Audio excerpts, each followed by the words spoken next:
Hey, good morning, Seth. Morning, Mike. That's a nice little touch, isn't it? The intro music. I like it. Hey, I really, my assistant just does a great job with some of this stuff. If I'd have thought about it, I would have had her put a Christmas song up before going live this morning. Hey, everybody, welcome. It's Thursday morning live. This is the Thursday morning show where we feature a local Chicago area entrepreneur, business owner. So this morning, I'm joined by Seth Williams from Interior Drama Home Staging Company. Seth, good morning. Morning. Thanks for having me, Mike. Yeah, you bet. Glad that you're here. Hey, Seth, in speaking about that, if you know any local area, because you're right here in Chicago with me, if you know any local business owners that might enjoy being on this podcast on a Thursday morning, let me know. I'd love to connect with them and anybody else for that matter.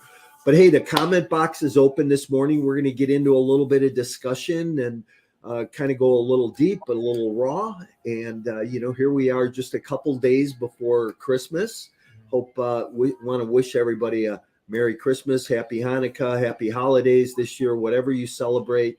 I hope that you make the next few days, next couple weeks, just filled with joy and hope for you for the new year. Hey, Seth, I always start out with one question. All my shows, I always want to know in one word what best describes you personally and professionally. I would say determined. So I'm determined in my business life as well as personal life to, not only learn about trying to find the best method or ways to better myself, but kind of just determined to figure out how to better, my business and make sure that I'm always on the right track, making improvements. Awesome.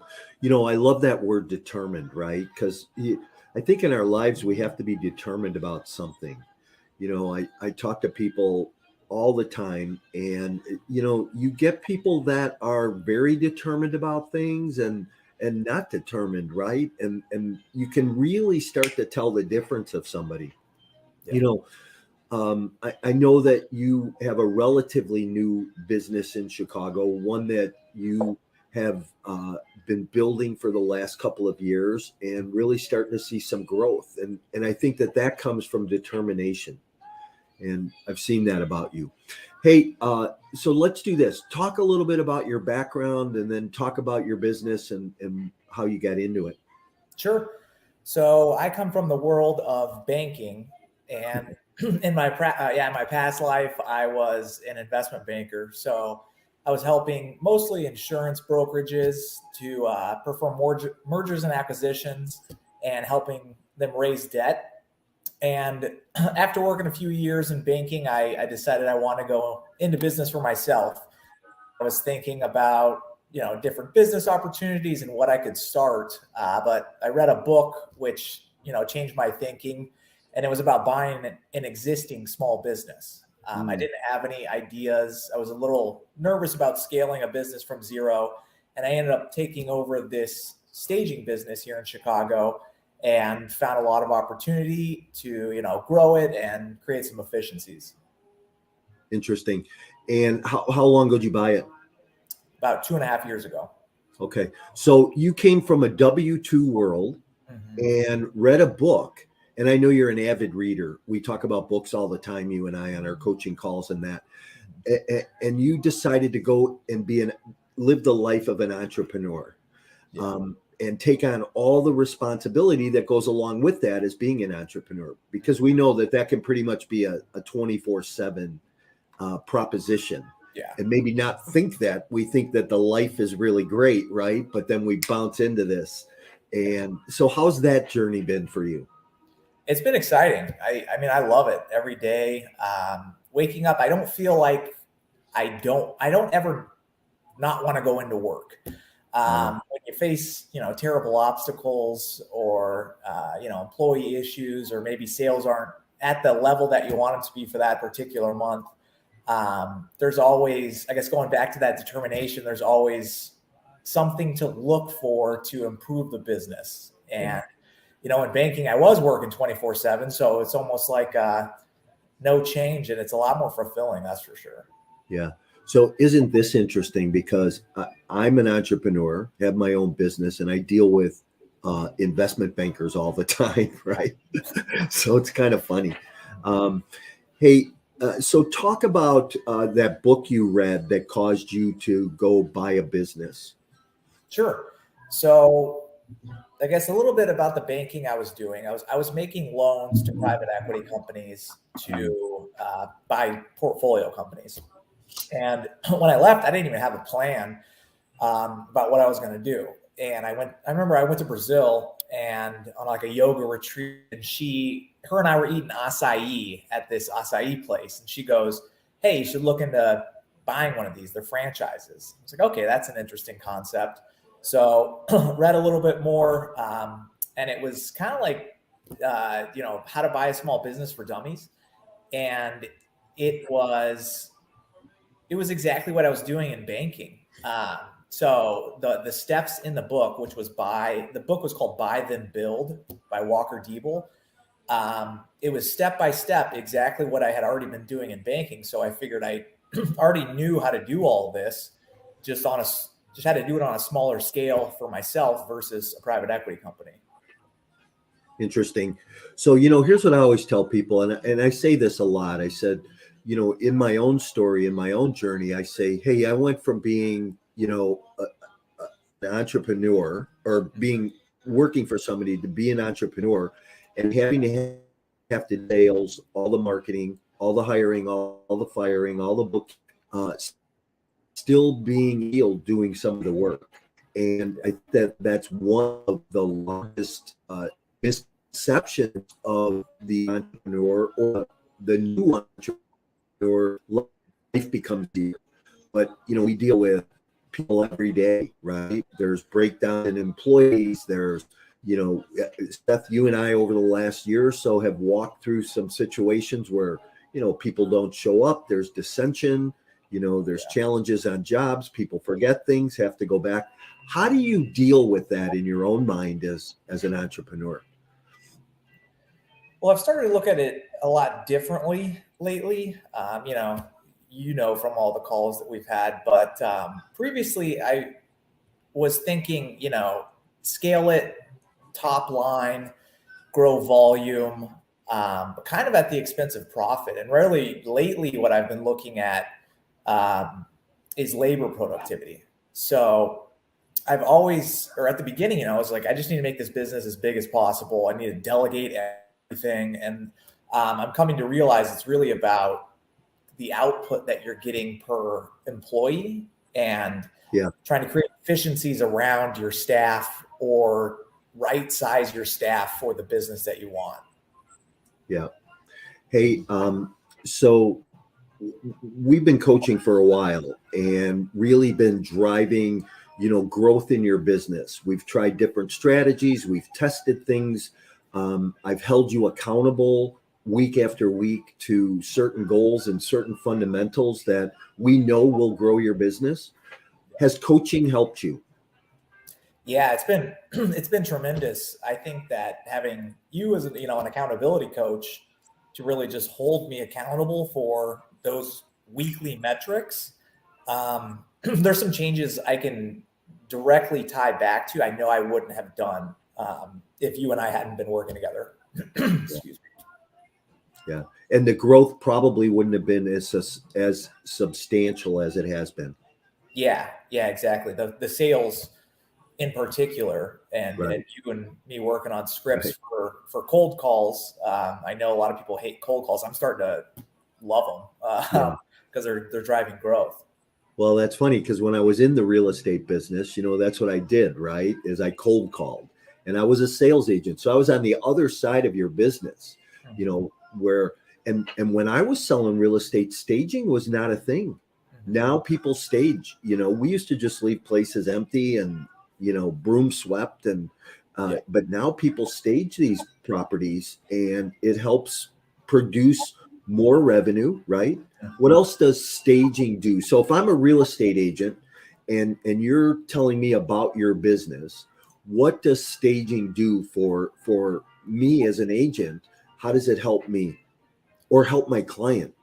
Yeah. Yeah. As an agent, I like to say that it gives you peace of mind. I know when you're on the sell side, you're answering questions all the time. You're getting calls from the seller. And if the listing is just sitting or you're not getting any offers or walkthroughs, it becomes problematic, and mostly in terms of your time. So you can't focus on generating new business because you're still dealing with this particular client or listing that isn't, getting off the market or at the price point that you guys are looking for. So, our goal is to help you sell it faster and for more money, and that creates peace of mind for the agent. Yeah.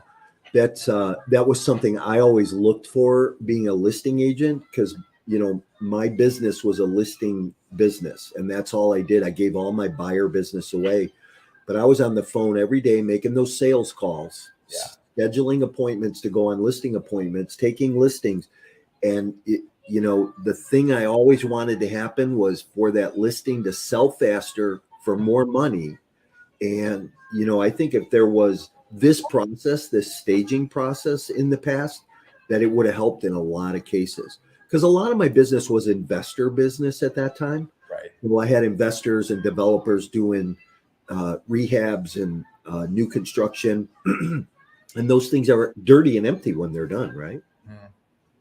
So yeah. I mean, especially for the investor and the developer, it's really all about the numbers. So when people think staging, they think HGTV, and it's all fun and games, but really it's the bottom line. You need to look at the numbers. I like to say home staging is cheaper than your first price reduction. So it's really about creating your return on equity for the property if you're an investor or developer. Hey, here's a little coaching. That was a great tagline. Home staging is cheaper than your first price reduction. Yeah. That is a great sales line. Thanks. With you being in one of your great pictures that you do, Yeah.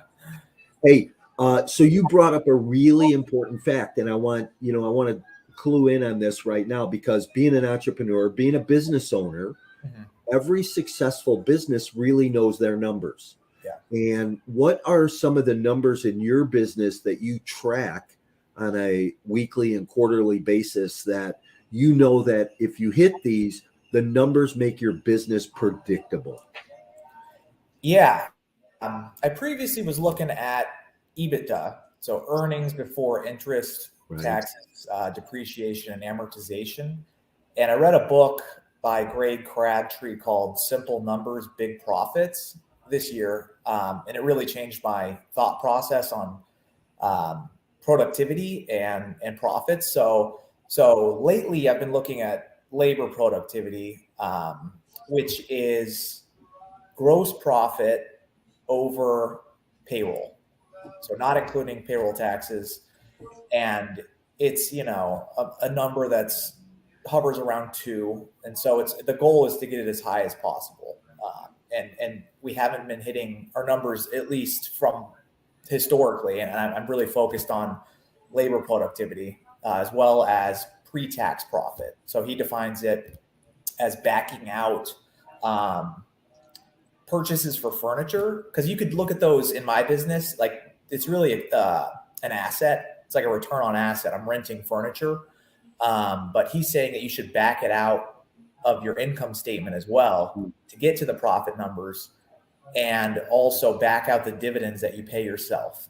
So because a lot of entrepreneurs, they'll pay themselves a $10,000 salary and then $100,000 in dividends, which is kind of illegal, and it really doesn't show the true profitability of the business. So those are the 2 numbers that I'm most focused on now. Yeah, and illegal is a place we don't want to go, right? Because it's very easy for people to get in trouble, and if you're skimming the truth a little bit, plus it doesn't make for ethical operations, right? Right. So one of the things you said was about EBITDA early on, but we have to get the earnings up, right? In order for that. So 2 ways in business, right? We can increase revenue, decrease expenses is the way to make money. But the perfect storm is when we do both. Yeah. So we have to be able to focus. And I think this is one of the things you've become really good at is being able to focus on getting the revenue up And we have done things over the months incrementally to get the revenue down or get the expenses down, which has Yeah. increased your bottom line. Mm-hmm. Talk Yeah. about talk about some of the marketing numbers. Like, what's one of the metrics that you work on every week? For marketing, it's really about touches. So what I've done is I have my list of customers and prospects, and I've really been focused on scrubbing out all that data to make sure that the addresses are right, the email addresses are right, the phone numbers are right, and segmenting in terms of how many touches I'm going to give each of those customers or prospects. Sure. So I try to do similar to the millionaire real estate thing, 33 touch program for my best clients. It's even more than that. It's even more than 33. And then as you go down in like the pecking order of a hot prospect or a warm prospect, they get fewer touches, and it's trying to be efficient with the dollars I'm spending on all of these prospects and customers. Yeah. So let's just let people know a little bit. And I just want to say, hey, if anybody's out there this morning, I'd love to hear from you, hear where you're at, say hi, throw a comment in the chat. If you have a question for Seth, throw that in the chat and we'll try and get those addressed for you. But good morning to everybody who's listening in this morning. Hey, Seth, so you touched on something interesting, which is the 33 touch. Mm-hmm. So you and I, when we started this whole marketing journey, we talked about Gary Keller's book. And this is what I love about you. You are open to learning. You're open to growing. You're continually reading and listening to stuff that's going to expand your mind. And that's really important for somebody who's growing a business, right? Yeah. So we started talking about Gary Keller's book, The Millionaire Real Estate Agent. And in that book, he's got a whole section that talks about marketing, and he talks about the 8 touch, the 12 touch, and the 33 touch. Why don't you explain those a little bit for people? Sure. So the way in which you onboard a prospect is you get your initial contact or touch. That could be a phone call, you meet them in person somewhere, and you put them on what's called an 8x8. So over the course of 8 weeks, you contact them or, quote unquote, touch them 8 times. So every week for 8 weeks, you either send an email, a text, a call, a piece of mail. And once you've ran them through the 8x8, you determine where they fit in terms of, your marketing list. And it's either the 33 touch, they're likely to do business with you, or 12 touch. And you hit them 12 times a year, and they may do business with you over the next couple of years, and maybe you just send them emails because it's cheaper. Yeah, and it keeps you in front of them, it keeps them warm, mm-hmm. and it keeps you on the top of their mind, which is really important. Yeah. Hey, who is your who's your client? Who's your avatar? My client is a sell side or listing real estate agent between the ages of 35 to 55. So that seems to be my core demographic. Folks that are producing about $10 to $25 million in sales a year or volume. Right. It's interesting how you know that. This goes back to numbers, right? Where does our business come from? How do we make our business predictable? And we make our business predictable because of the numbers. And so what can your typical client expect from Interior Drama? I mean, they can expect a certain level of service that you're not going to get with a lot of other home stagers. So I like to say that we have the professionalism of a larger corporate company with the personalization of a mom and pop shop. So I bring everything that I learned in banking, which was very buttoned up. You get yelled at if you screw up an email. And so everything I do with respect to communication to clients is frequent, transparent, and they know what they're going to get, and they can reach me at all times. So I think doing what you say you're going to do is the most important thing to customers. Even if you tell them you're going to do a really bad job in 6 months, at least they know that instead of saying we're going to do an awesome job next week and then continuing to delay it. I love that. Hey, by the way, I'm going to do a terrible job over the next 6 months of coaching you, but I just want you to be prepared for that. Okay. Right. Yeah. Okay. But here's what's kind of interesting, right? Is you and I in hoodies this morning are kind of a long way from that suit and tie world, Oh, which we've both been in, right? Because as an agent, I wore a suit and tie. As a banker, you did too. Don't get me wrong; I still love wearing a suit and tie, be going to an event, dressing up, but it's kind of nice today to be able to do business in a little bit more of a casual kind of atmosphere, but get bigger results than we got when we were in that other world. yeah. Yeah, So different life. here's what I like to tell people. Look, this is the cash flow to wealth journey. So Nice. that's the new tagline, right? The pound cash flow number 2 to wealth. I get mine on Amazon for $6. They're great. But that's what will drive your business too, is through coaching, right? Coaching is going to help your business grow. It's going to teach you the numbers. It's going to teach you marketing fundamentals. It's going to help you grow strategically so your business is predictable. And what I really like about coaching, and it's kind of funny because this morning I got involved in a string on Twitter. Somebody was complaining about a coach, and when I always think, hey, like Seth, we talk every week about something you need to do. I don't really teach you anything you knew, right? And I don't tell you what to do, but I help you self-discover what you already know, pull it out of you, put it into an assignment, hold you accountable week to week to create that, to grow that assignment and grow your business. And that's what I've done. I've had a coach in my life for 20 years, and I believe coaching is so instrumental in people's lives today. That when you have a coach, and I've never had the same coach for longer than 3 years max was the longest I ever had one coach. But my business continually grew 20% a year after year as a result of that. So, what kind of growth do you think you'll see this year?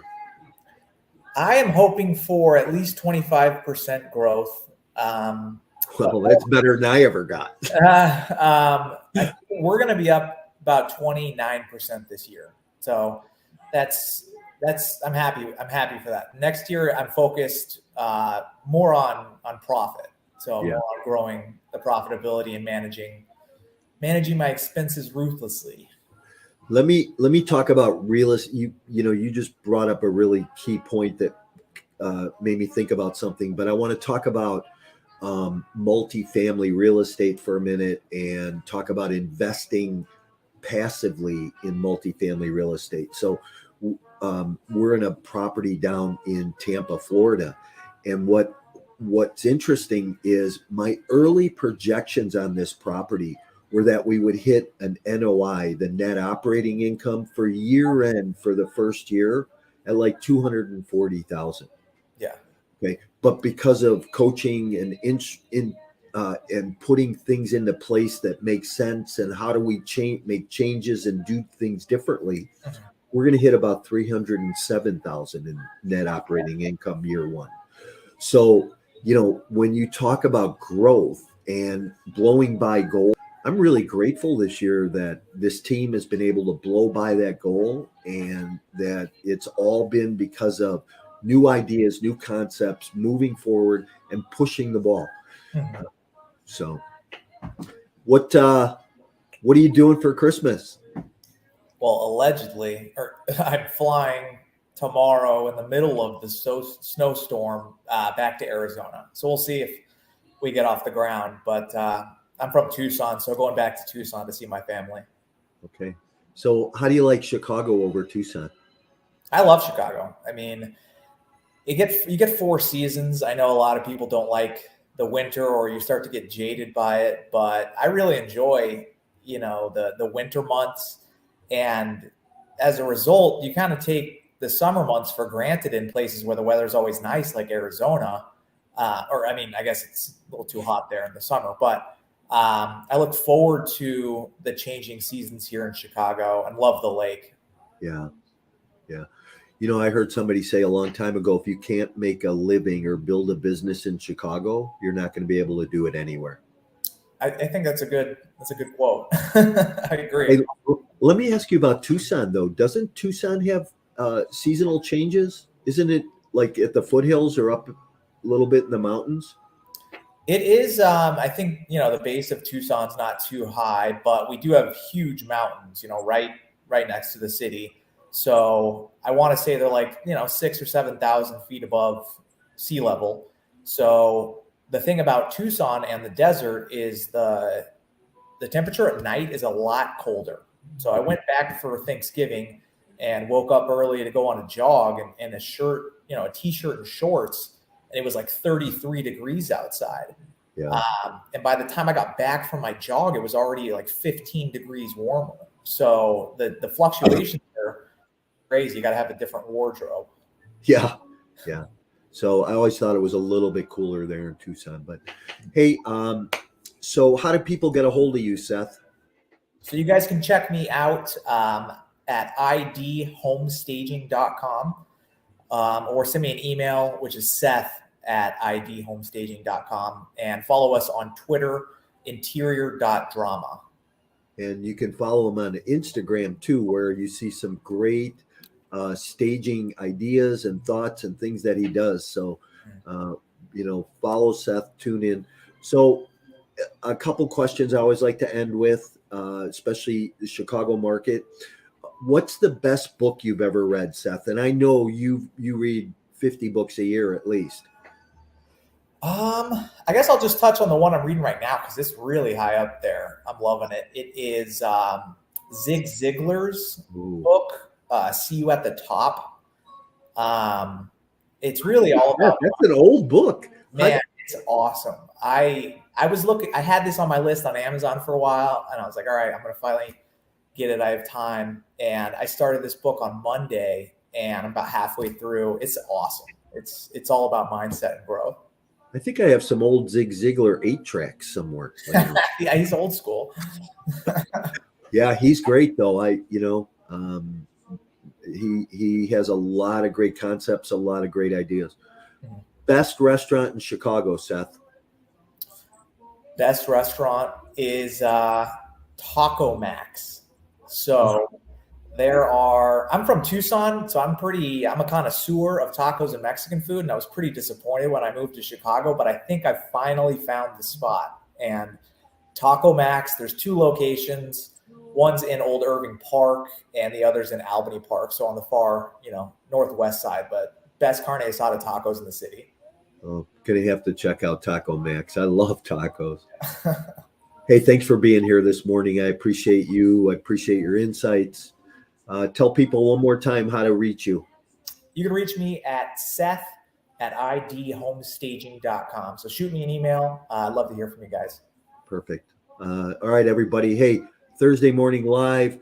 Was glad that I could spend this day with you just before the holiday. Seth, Merry Christmas to you and your family. Everybody who's listening in this morning or this afternoon, whenever you get a chance to review this, hey, Merry Christmas, Happy Hanukkah. Enjoy the holiday season. We will be here next Thursday for New Year's.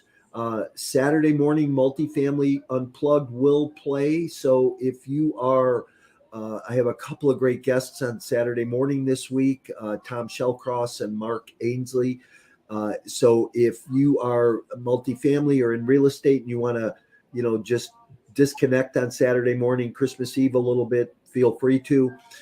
Look forward to talking to everybody. If I can help with anything with anybody, don't hesitate to reach out to me. And you know what? Please subscribe on YouTube. Smash that subscribe button. Like us, love us everywhere else.